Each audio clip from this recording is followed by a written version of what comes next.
Let's try to understand coordination compounds a little bit more by listing the different kinds of ligands that one can see in coordination compounds.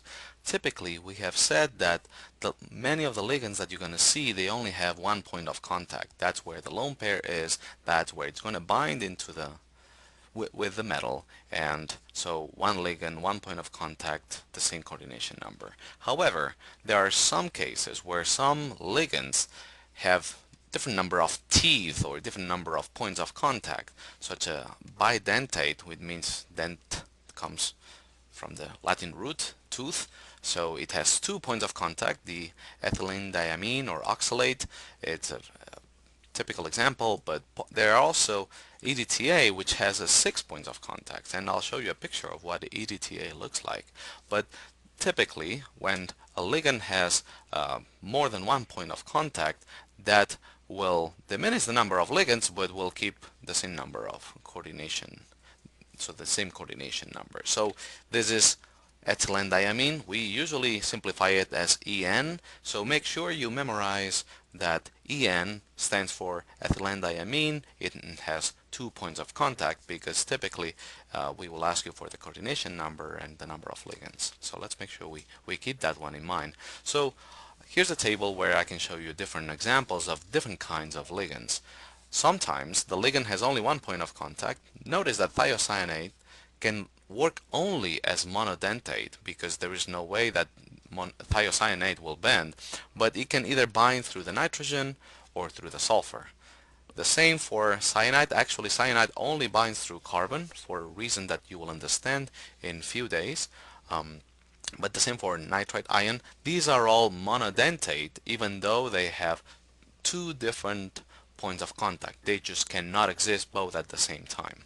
A bidentate, they have 2 points of contact, 2 teeth if you will, and both can bite the metal at the same time. So oxalate ion is, the distance between these two is large enough that it can bite the metal, and likewise for ethylene diamine. Diethylene diamine has 3 points of contact, so it's a tridentate, or if you will, a polydentate. And triphosphate ion, it's an interesting example. It would typically form an ionic compound, but when this is bound to, say, a nitrogenous base, adenine or guanine, you name it, it has a very interesting properties of chelation.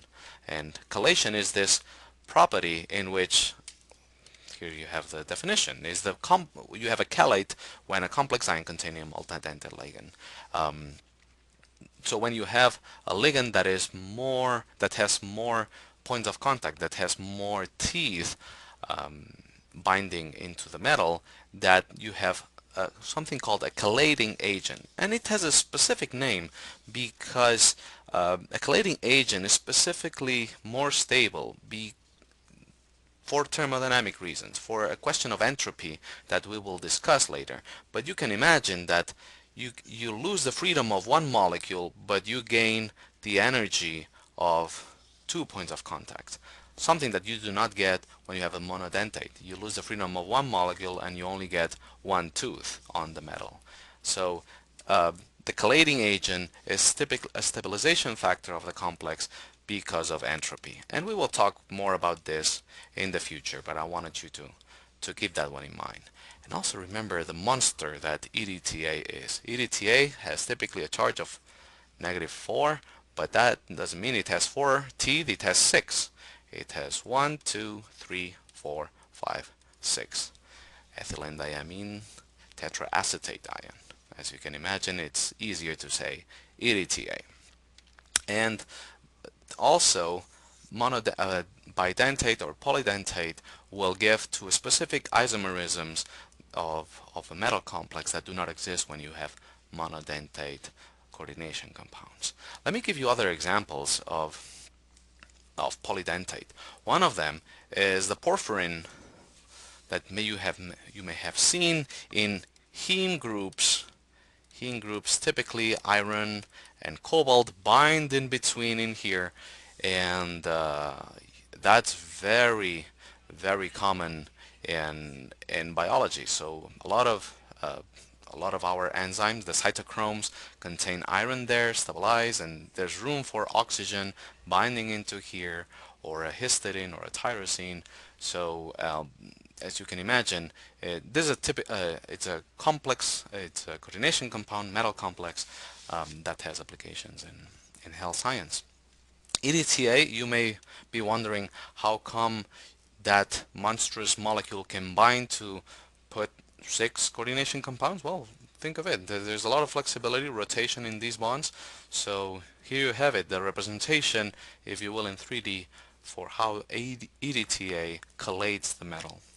And finally, the triphosphate, the one that I said that it could mostly be an ionic compound, but it actually forms metal complexes, and this is a case where a nitrogenous base is binding into a magnesium.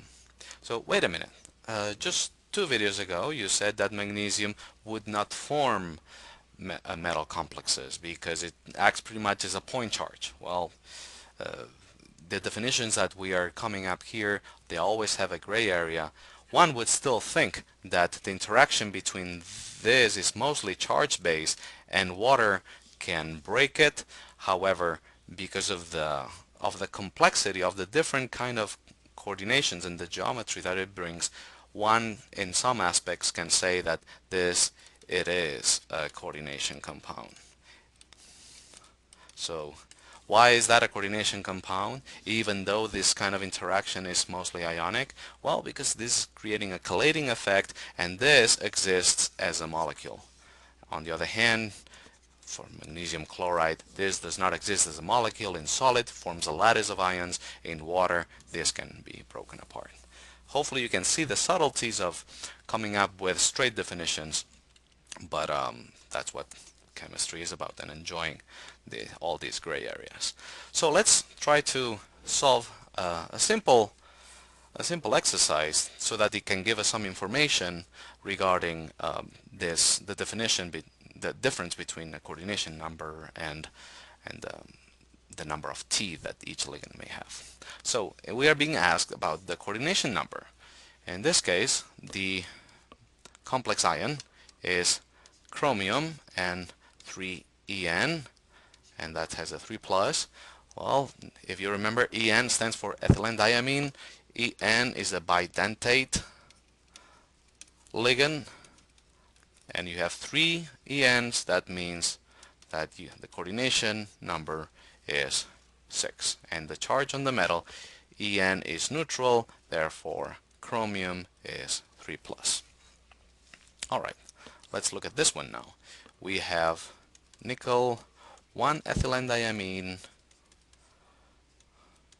and 2 ammonias, and I had 2 nitrates which are negative, therefore the complex ion is 2 positive. That means ammonia is neutral, ethylenediamine is neutral, you have nickel 2 plus, and the coordination number is you have 2 ligands monodentate for ammonia, and you have 1 ligand that is bidentate. So you get 2 from here, and this one is bidentate, so you get 2. The 4 is the coordination number. You will see that some metals with a specific charge will always have the same coordination number. There will be time to explain that. I wanted to use this example to explain what this and this point that you see here.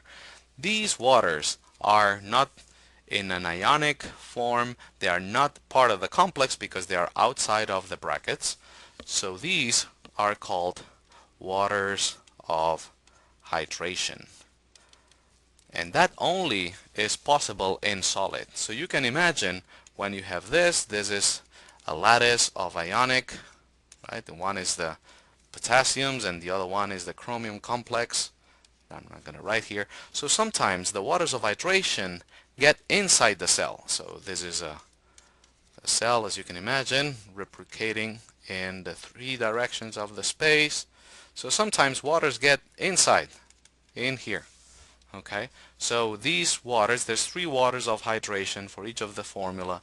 Typically waters of hydration with heat can go, so if you warm this up with some heat, you'll see waters going away, okay, without altering the formula. of the rest of your metal complex. Anyway, so it can be safely ignored. So you have, in this case, and sorry for the mess, you have 3 potassiums, each of them positive, and now you have chromium. This in here, oops, I have 3, and this was 3 negative. Okay, so this is oxalate, and oxalate is like 2 CO2s, 2 carbon dioxides bound together, just one step away. Fairly unstable if you can break this. So this is a bidentate. A bidentate ligand, you have 3 of them. The coordination number for chromium is 6. And what is the charge on chromium? Well, if the overall is 3, and each of the oxalate carries a charge of 2 negative, so you have 3 oxalates, each of them 2 negative, you would have a negative 6, but it's overall, if you have 3 negative, the chromium has to be a 3 plus. Okay, and finally, iron EDTA, and it's 1 negative. Remember from the previous slide, EDTA, unless otherwise specified, is 4 negative, but has a coordination number of 6. So the coordination number in this complex is 6, and the charge is iron 3 plus, because when you put these together, you have 1 negative, which is the 1 negative here. Hopefully this makes some sense. It's only through practice that one identifies, oh yes, EDTA, coordination compound, coordination number 6, oxalate 2, ethylene 2, etc. Ethylene is neutral, oxalate is 2 negative, EDTA is 4 negative.